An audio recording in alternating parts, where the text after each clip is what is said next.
Ayun na nga mga kabida, hello ulit sa ating ulam for today ay sinigang na ulo ng salmon. So ayan na, naggisa ako ng luya.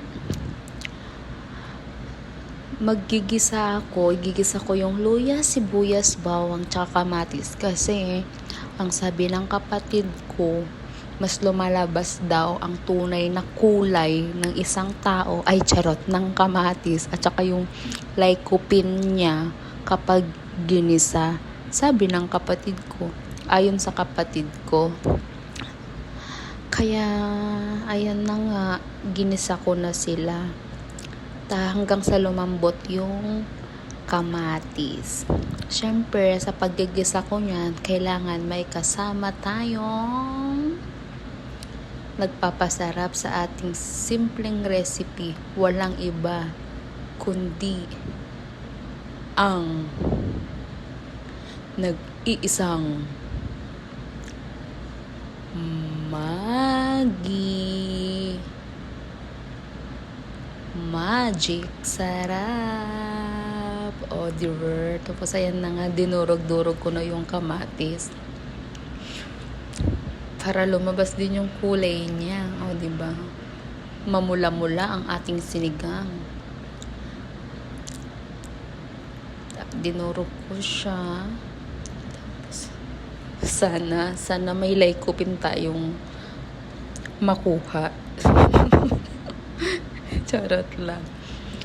Tapos, pagkatapos niya, pag malambot na okay na, nilagay ko na yung ulo ng ating salmon. Ewan ko, salmon ang nakasanayan eh. Pag-share ka siguro salmon. Pero, syempre, isa po tayong dukha.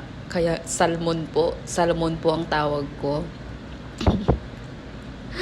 Yan,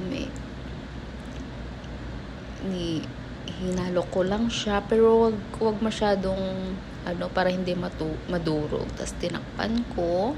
Hinintayin kong lumabas ang amoy niya.